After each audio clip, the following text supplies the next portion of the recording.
Hello, hello, my magical friends. Welcome to this week's Witchful Ways podcast episode. I am Annika. I offer you the insight, guidance, tools, and an amazing membership that allows you to live a magical life every single day. So this week, I want to talk about casting spells. And then we're going to go into, I'm going to give you 5 little tips that you can use to work magic that actually works for you. So first off, let me say that no matter what your practice is, it's always a you do you witchy poo, right? Like that is my mantra. Like there is nothing that you can do in your practice that is not perfectly timed and perfectly worked to your personal energies at that moment. Hopefully that makes sense. Like, I understand that for those people that are just starting out on their path, there's a lot of Google searching, right? There's a lot of looking up, I need a spell for this, and asking in Facebook groups, right? Like, who has a spell for this? And I absolutely love the sharing that happens with them. And you guys know, I share a spell of the week in the Living a Magical Life Facebook group, right? But I always say that those things should be used as guidelines. And why do I say that? Because the spell was written by a person, right? Somebody wrote that spell. When they wrote that spell, they were working on their emotions at the time, and they were working on their emotional connection to both the ingredients and the ritual itself, right? The process of casting. Those all were tied in with that particular person's energy, perspective, and outlook in the moment that it was written. So if you do that, that doesn't mean that your emotional connection is going to be at the level that it was for the person that originally wrote that. And hopefully that makes sense to you guys. I know it makes sense to those of us that have been practicing for many moons, right? You have to be emotionally connected. That raises your energy, right? That raises your vibration. It's all emotion. Moves your energy and your vibration up and down. So if you don't have that connection to what you're doing and to the ingredients, then you're not going to have full power. It works for somebody else, but that doesn't mean that it's going to work as well for you. Magic always works. No ifs, ands, or buts about it. Magic always works. It may not work in the way that you intended it to, but it always works. Okay, so let me talk for just a minute about spell crafting and spell casting, because there is something glorious, right? Like there's nothing like casting a spell. And I have to say that as we move along our practice and move from, new witch or seeker to crone, your practice, what you use, what you decide works for you is going to morph throughout that entire time. Kind of like when you were young and you thought something was really gross as a food. And then as you grew older, you were like, oh, I'll try it again. And then you're like, hey, that's not so bad, right? It works for me now. Same kind of thing.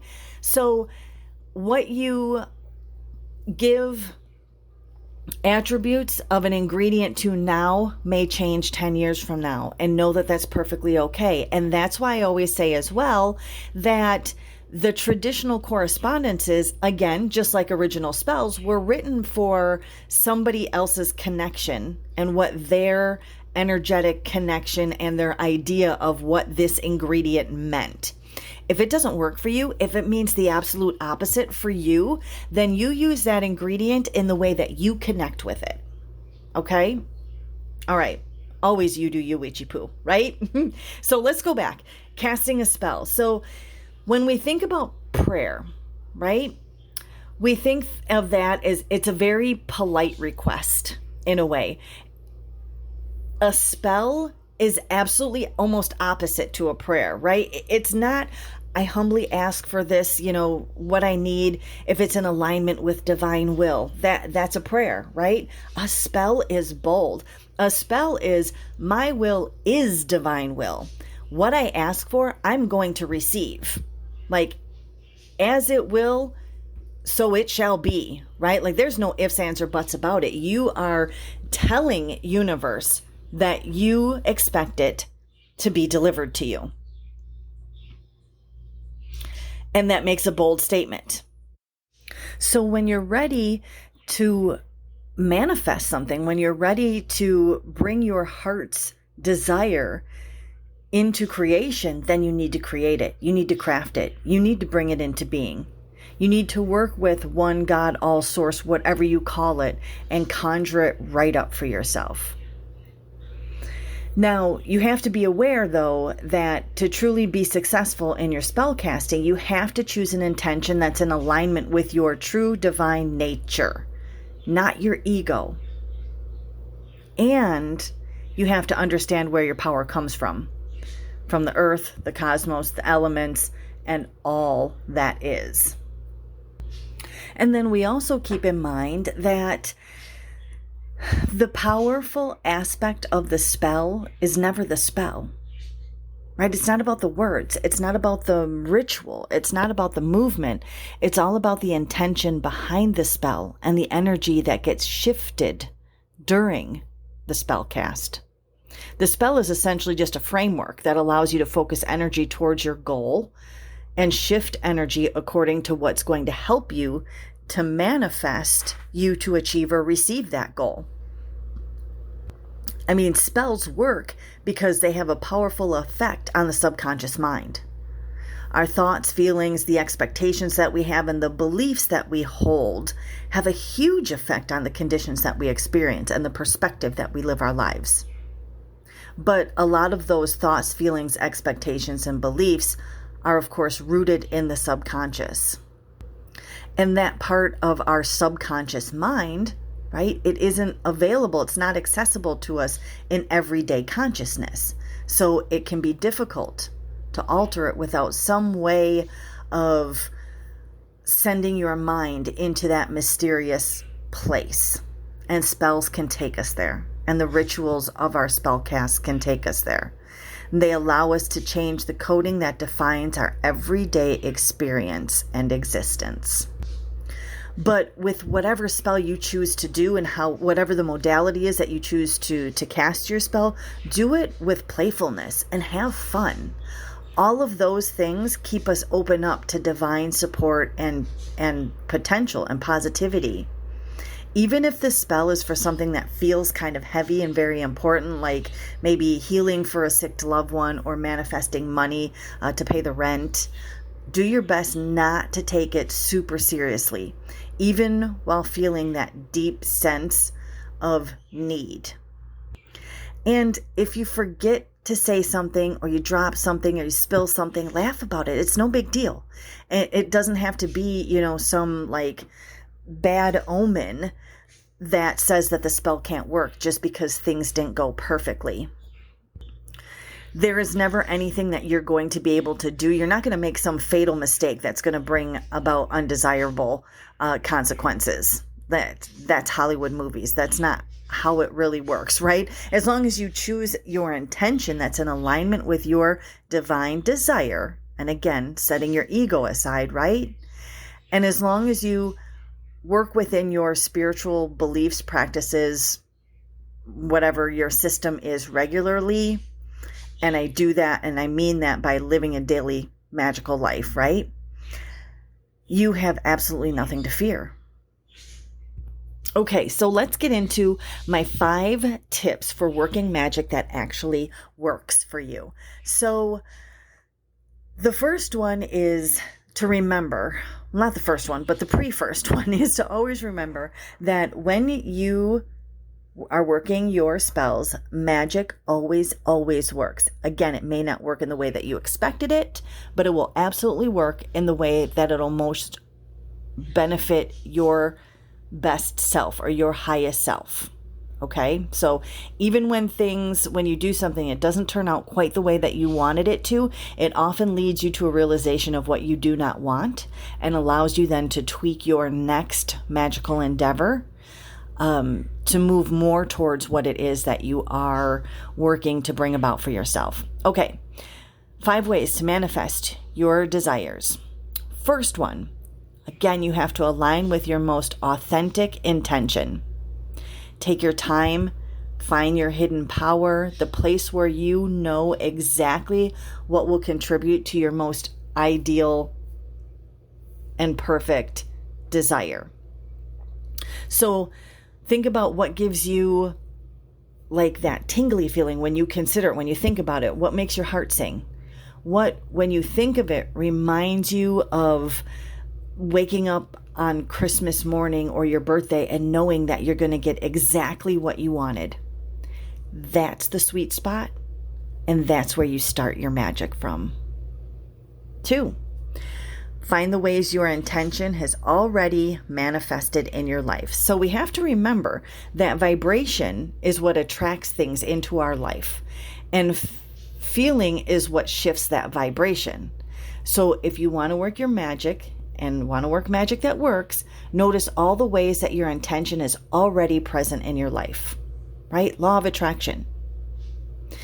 If you're, for example, doing a prosperity spell, then you want to bless all the money in your bank account. You want to bless every dollar that you spend. I just put a post up on Facebook and in the Living a Magical Life Facebook group that says, you know what, every time I make a purchase, I spend money, I say, for every dollar that I spend, it's multiplied back to me times 10. Right? Like you keep that mentally blessed and gratitude of what you already have, no matter how much it is. If it's 3 pennies in your pocket, right? You bless your home, your supportive friends, all the things that you treasure as belongings. You already have a lot of wealth in your life. So you have to notice it, feel it, be gracious about it, bless it, and get ready for more to come towards you.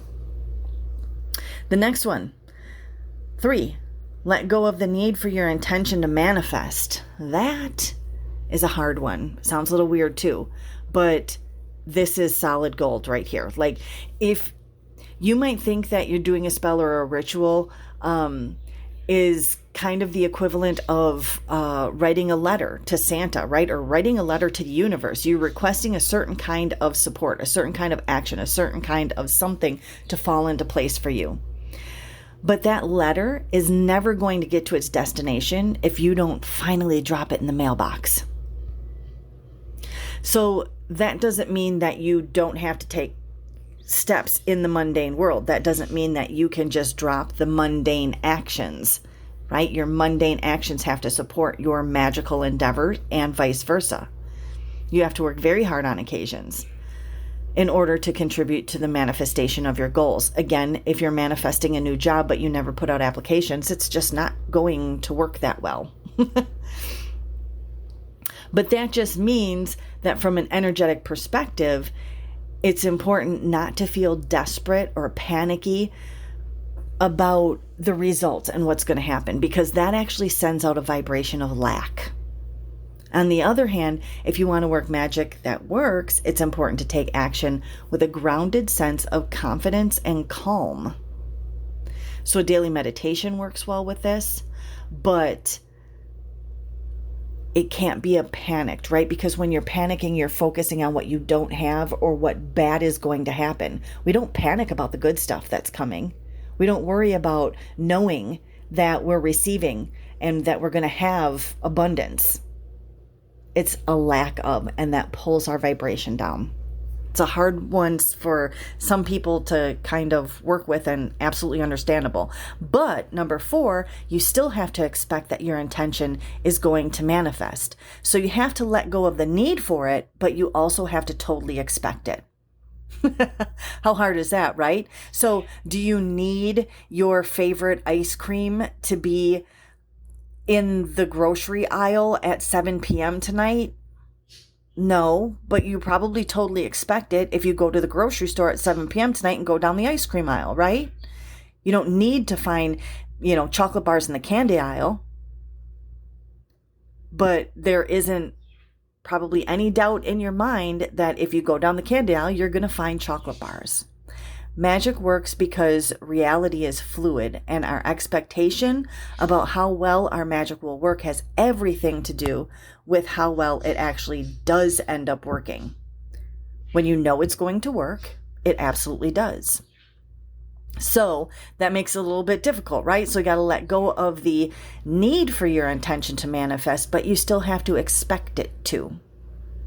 So basically, that is reminiscent of living or thinking that as in the plane of it's already manifested for you, right? I always say we get past the expectation and actually look at our desires from the other side of having already received them.